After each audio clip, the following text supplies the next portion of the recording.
Hello and welcome to another episode of the PodGhast, our little podcasting show on Ghastly Tales where we discuss all things horrific.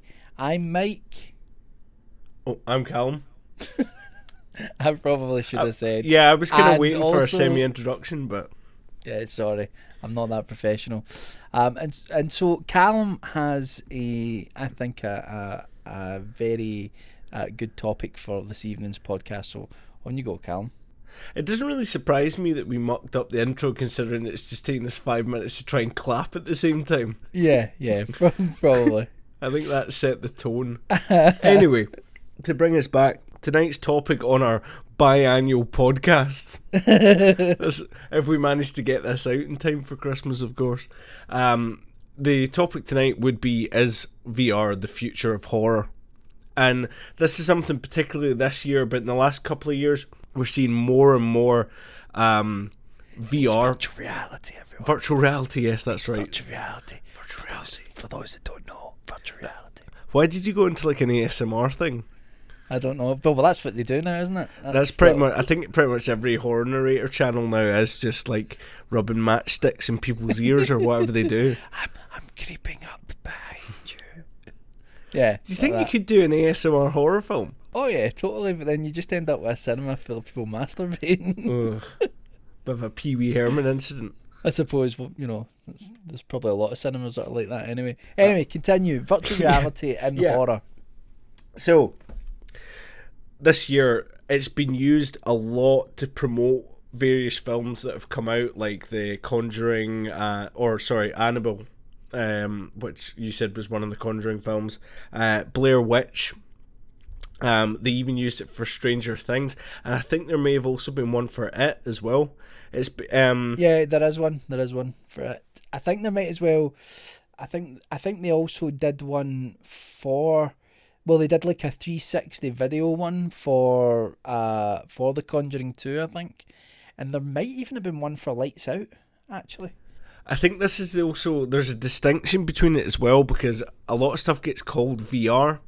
Yeah. But generally there are these 360 degree videos, which are videos where basically the camera is usually in the middle of the room and you can see a 360 degree sphere around it.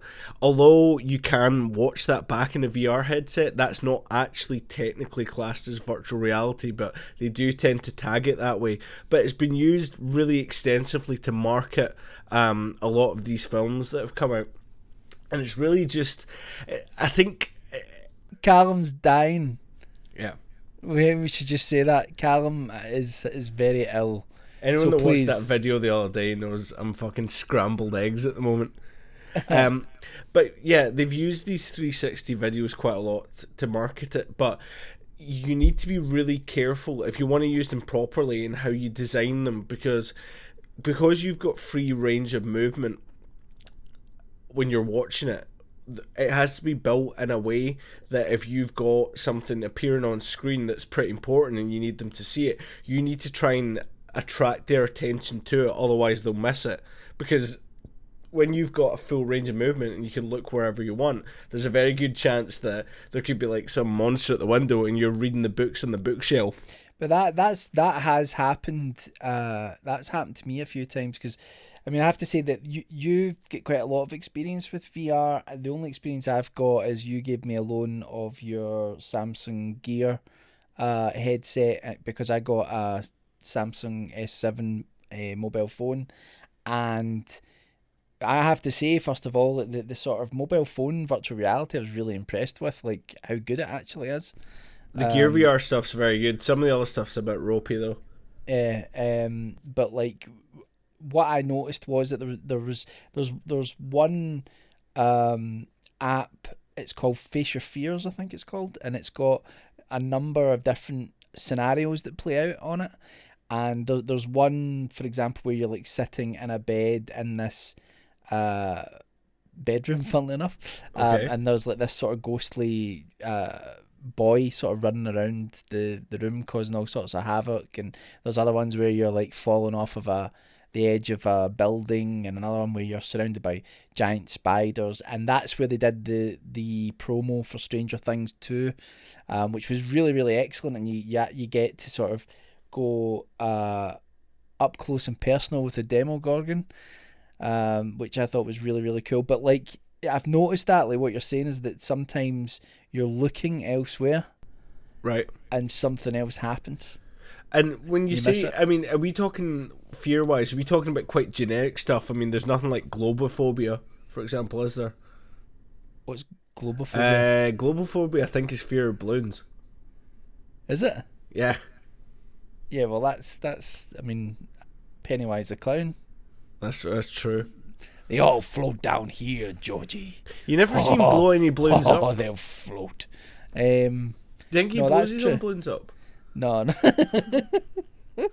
He's like got one person he decided not to kill. I was about to say something, but I'm going to moderate myself and not. Yeah, please do. I felt that. Anyway, so yeah, like I'm only recently have I actually used virtual reality, and I've been quite impressed with it in some ways.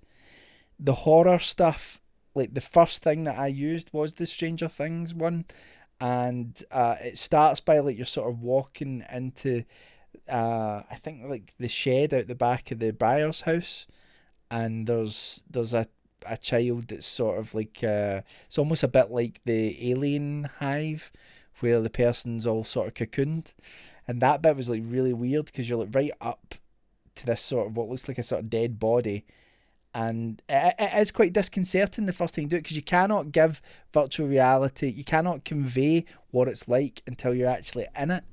And is that one where you're stationary, or is it moving you? Or most of the time you're stationary, and then there's moments where you're moving around. There's a bit where you're rescued by someone in like a hazmat suit, and I don't know if it's supposed to be Hopper or someone like that, but like they put you over their shoulder, which is weird.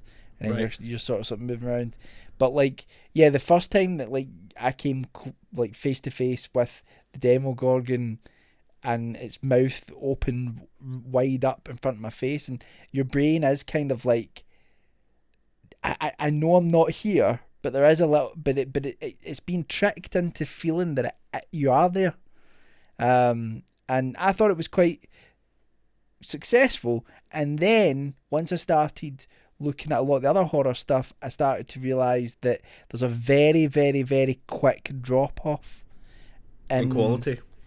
Not just quality, and the efficacy of it, how much it impacts you. You start using ones. Some of the other face your fear ones are quite good as well, and there's a few others that I tried, and there were quite a lot of them were good, but I think what happens is that you become desensitized to it, perhaps even quicker than you do when you're watching horror films.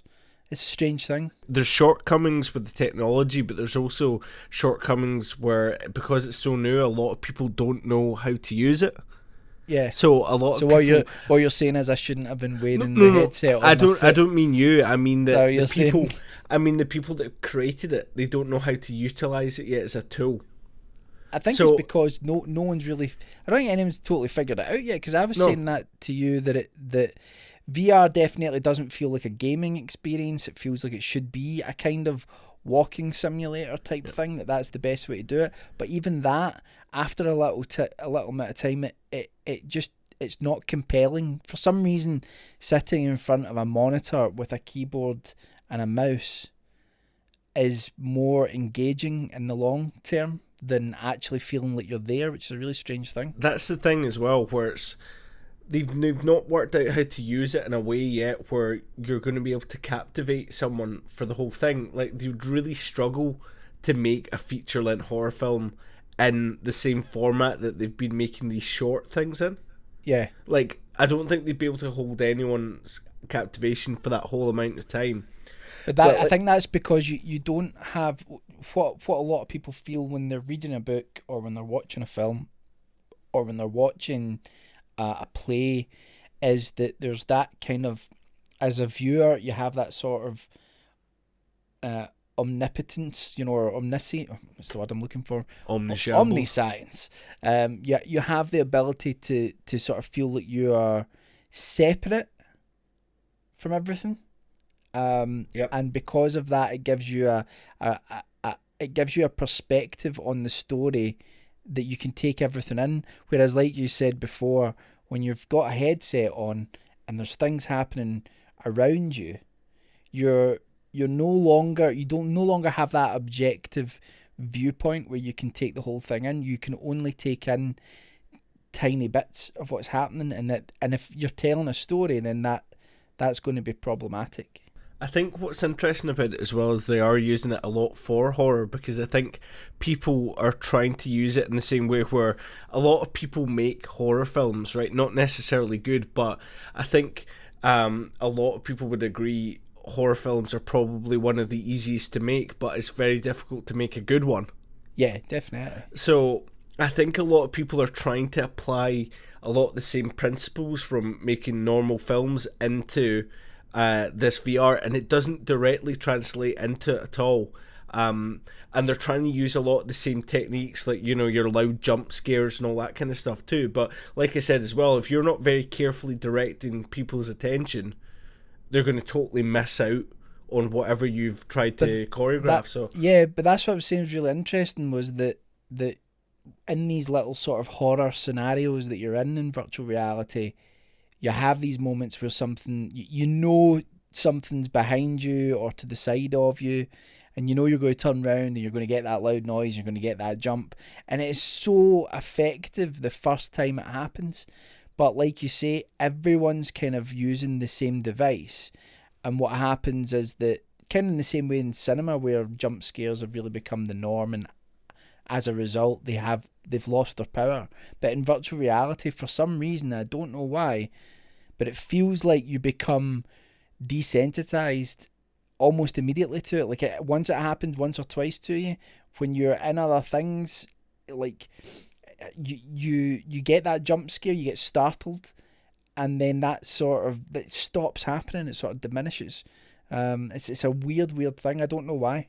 Yeah, I think there is that initial kind of shock of using it, because there's always like a kind of an awe initially when you put it on people. It's such an alien thing to them. They've got to adjust it. Yeah, totally. Well, our friend Yeah. Stuart, his face. While this was a few weeks ago, you came over, and my friend Stuart was there. My wife Kirsty was there as well, and you'd brought the headset over, which bizarrely I was going to ask if you could have brought it over, because I'd love to have tried it. I know. And when I remember, like, when I was watching, like, Kirsty wearing it, like, Stuart's face in the corner, he looked frightened by technology. If he ever hears this, that was the look in his face. In fact, not just frightened, he looked like disgruntled. That technology but he ended up, he's such a big fan of Jaws, and he's a huge nerd for, like, sharks and things like that. So you showed him, like, this underwater one, and after that I think he was sold. But that's what I'm saying, wasn't until he actually tried the headset on, that we could then convey, well, no, this is what it's like. It kind of does feel in some sense like you're there. But sorry, I know I'm prattling on, but no, there's I wish I could remember the name of it, but there's a game that I did play, and it's set on a Russian space station, right, and it's more kind of, it's kind of psychological, the sort of isolation of it. It's a little bit like Portal. It feels a little bit like that as well, but you're in this space station. It's filled with, like, retro technology, and you're having to carry out all these really mundane tasks, but I think strange things start happening as you're doing them. No, but this is what I'm saying, is that it's kind of hypnotic. Like, it's supposed to be mundane, and then I think things start to happen. I don't know how horror orientated it goes into, because I think I played it for about half an hour, but I felt like that was way more effective and it may not even have been a horror game. I don't know which way it's going to go, but that felt way more effective than the stuff that I used, which was like you're on the edge of a building and something's coming down to attack you, or your spiders are crawling over your face, or my favorite one was the Demogorgon one, but that's just because I'm such a big fan of Stranger Things. But like I think using the soundscape in this game about this Russian space station, I'm going to find the name of it.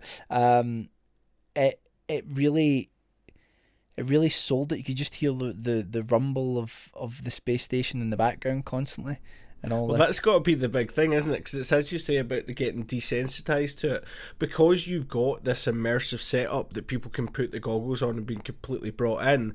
If you combine that with the headphones, you've got total sensory deprivation in terms of you're completely and utterly within that world. So, you're with little audio cues and stuff, you can kind of build up that dread and slowly start to put it in. But I think pretty much all the kind of horror stuff I've seen so far, they've kind of gone, like 0 to 100 in a very, very short period of time. They're trying to use those kind of common horror tropes from that most films have got these days and trying to ram that into it. And I don't think that's the way to go about doing it. I don't think that they'll ever really be successful doing that way. But it's been seen most commonly in these games as well now too. So the games and the videos have got two very different they're two very different experiences, because the games you've got that level of interactivity. With the videos, although you can kind of look around, no matter what you do when you're looking around, you're not influencing that environment.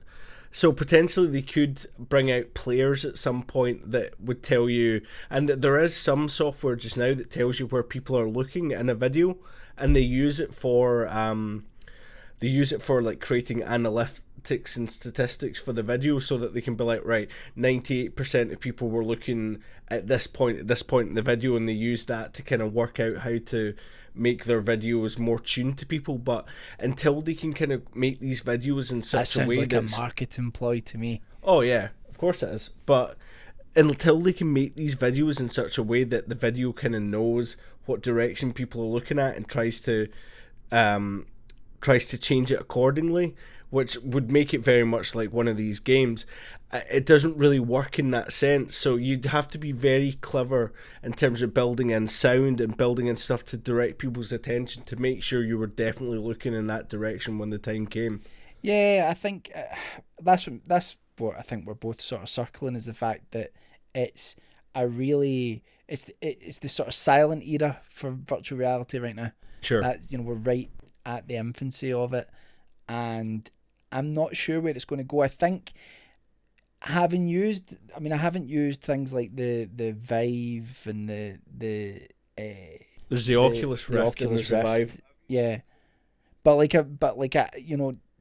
I haven't used them, but it's certainly from my limited experience of using virtual reality, it feels like the marketing of it as an extension of gaming isn't quite right, and that we should say as well, they've got the whole problem with motion sickness is a big issue for people using it, and you're not really going to want to use something that makes you feel ill. There used to be a demo back in the day for the earlier Oculus called the Chateau, I believe. And I'm usually got a pretty strong stomach, but I was almost sick on that one. Yeah, it affects your inner ear so much, and it was actually a part where you could walk up the stairs, and as soon as you started walking up, I could just literally just could feel it coming up inside you, and I was just like, let's not make this too interactive. So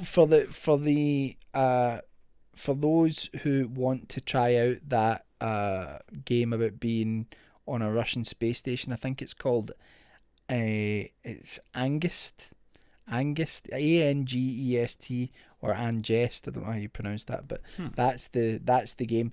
That's the one that I found. Shows you how compelling I found it. I haven't went back to it, but certainly out of the games, that's the one that I felt worked best. But yeah, I don't know. For horror, it's. I remember years ago people were talking about how they were going to have films that were made in a kind of virtual reality, and you would actually be in the movie. You would be, or you would be the film would be happening around you, and I just don't think that works either. So it's like I don't think it totally works as a gaming device yet, and I'm not sure that it works totally as a sort of extension of cinema. So it's something in between, it's it's in that sort of limbo in between them. So what YouTube's pushing now is that they've had this 360 support for a while, and now they're doing this what they call a 1080 video. Right. What's so this? you have basically you have like two it's like two camera sensors, two lenses, and it creates two side by side images that creates like a 3D effect. Mm-hmm. But they're also very, very wide, so they give you like a 180 degree field of view. Right. So if you put a headset on, you can't look behind you with this. You've kind of got you've got basically, if you think about the range of vision you would have if you were just looking straight forward. Right. But you can look down and you can look around, but you can't look behind you, and everything's in 3D. So this is the new thing they're trying to push now, and I think this could be something that could be much better utilized for horror, because although you've still got that ability to look around, you're going to be focused forward, and the camera's only going to ever be pointed in one direction. Yeah, so you're in a sort of fixed position. Yeah. Plus, with the 3D effect as well, that depth can add quite a lot of it too, because if you, for example, if you have someone in front of you and they get closer to you or they run at you or whatever, you're going to get that depth, and you're going to actually, it's going to trigger in you thinking that someone is actually running at you. Yeah, that's true. I mean, but then like 3D cinema is not something that I've been a huge fan of either. So it's, I don't know where it's going to go. I do wonder, like I say, it's in its infancy. The technology is only going to get better, but I hope they really surprise me and take it to this sort of new level where they absolutely nail down what virtual reality is best for. I mean, one of my favourite experiences using virtual reality so far has been things like the Netflix app, where you're sitting, you look around. It's when you're on a couch, and you're on a couch, like a little mini... and you're in this lovely house, and it sounds silly because you're in your own house, but like you're looking around, it has this sort of atmosphere where it just feels nice and relaxing, and the screen's huge. It's like you're sitting in front of a cinema screen. The only thing is the resolution is much lower.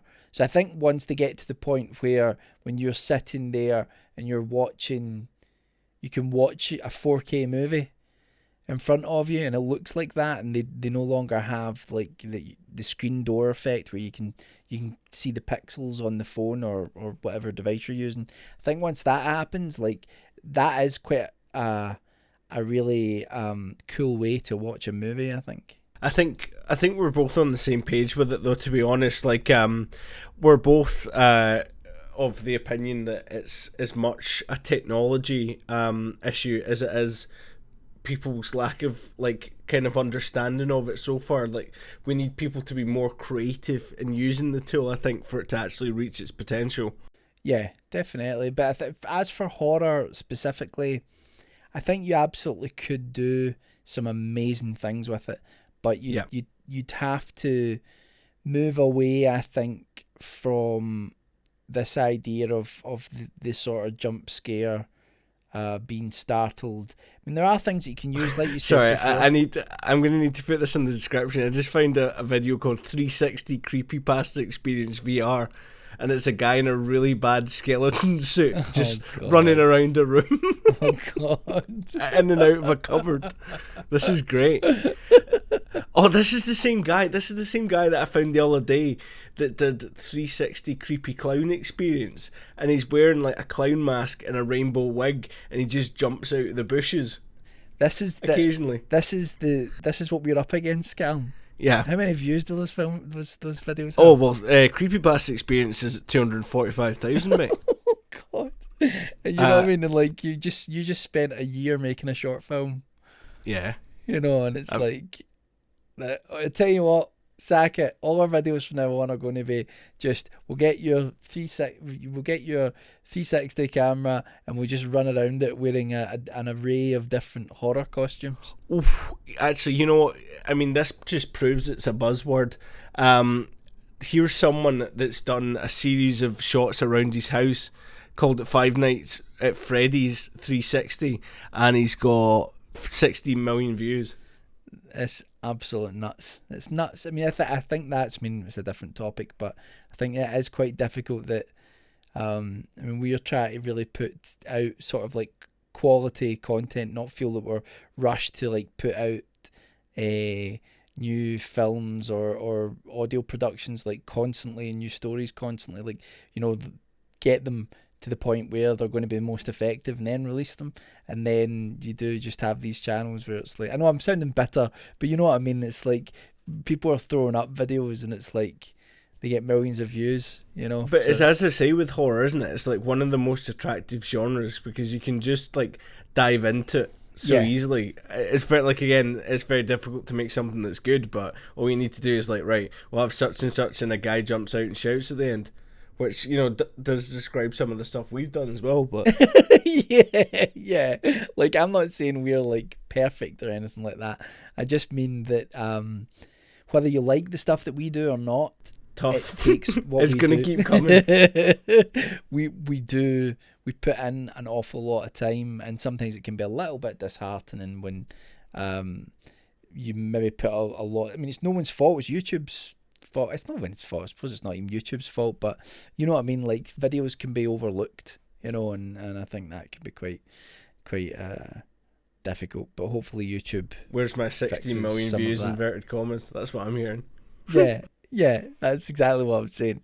But no, I mean, you're not entitled to views. You're not entitled to subscribers or to people. I mean, we're very, very lucky that we have anyone watching our videos. There are some channels out you find where they have like someone's made hundreds of videos and like no one's watched them.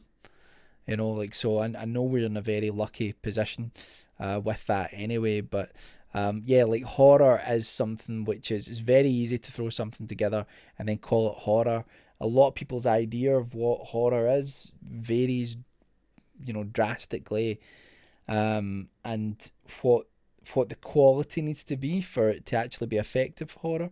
I mean, I think you're only talking about probably a few % of all the horror content that's out there. Excuse me. All the horror content that's out there, probably only a few % of it is actually good.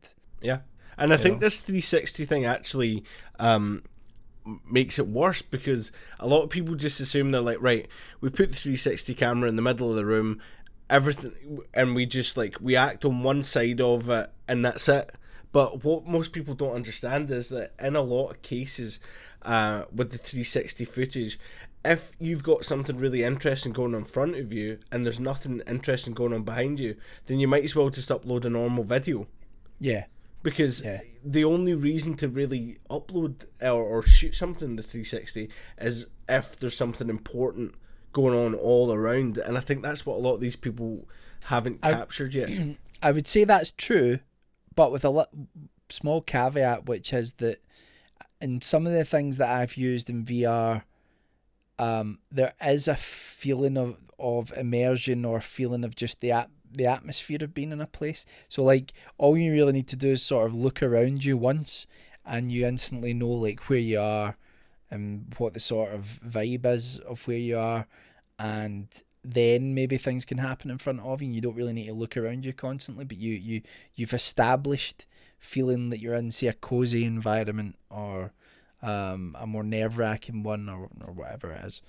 I agree. Thank you.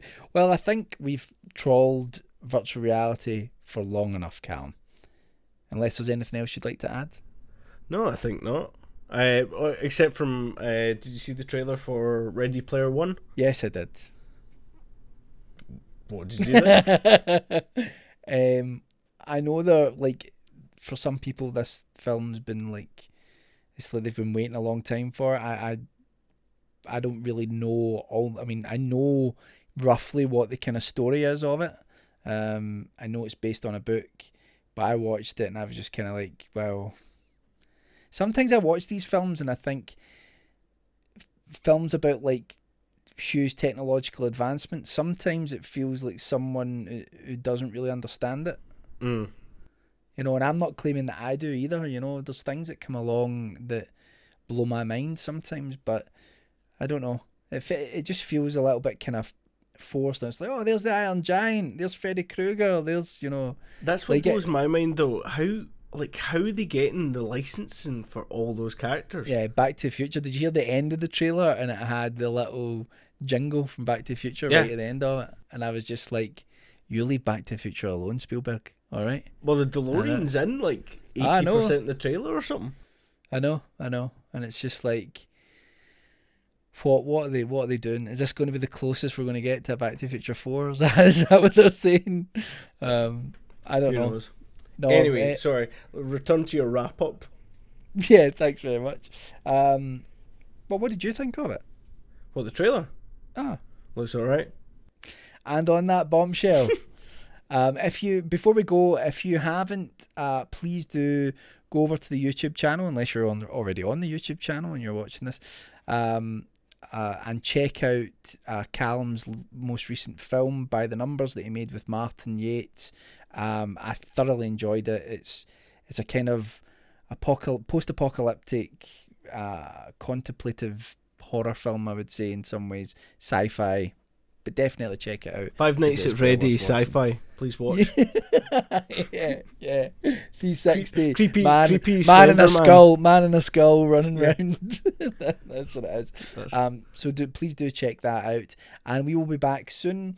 I am working on it. I know I do a Christmas story every year, so I am still working on that, but little baby Whitehouse hasn't arrived yet, but we're past the due date as of the recording of this, so it all depends when the baby arrives. And then in terms must of be a great deal of pressure to do a Christmas story, considering, you know, like A Christmas Carol's technically horror. Yeah, it's a ghost story. So I mean that's them's big shoes to fill. Yeah, well, it just means that you're not. I'm not expecting to write one of the most classic pieces of literature that's ever been written. You know. Well, it'd be nice.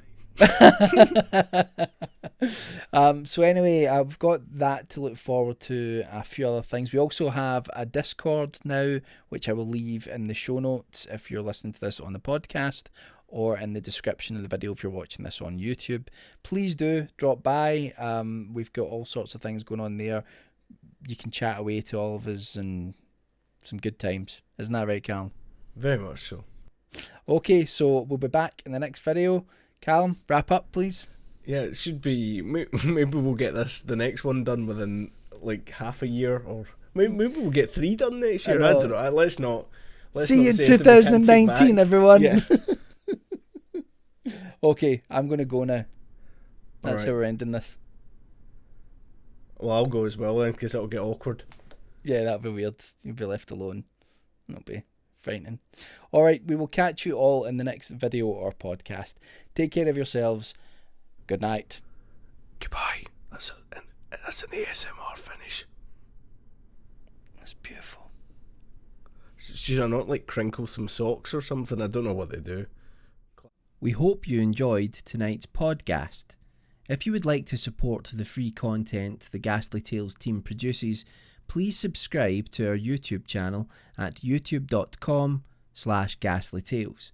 And if you have any requests for horror topics you would like us to discuss, you can leave a comment below if you're watching this on YouTube, or send us a message on our Facebook page at facebook.com/ghastlytalespresents. Alternatively, you can email us at ghastlytales@gmail.com.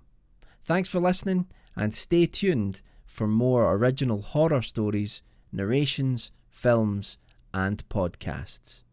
Unpleasant dreams.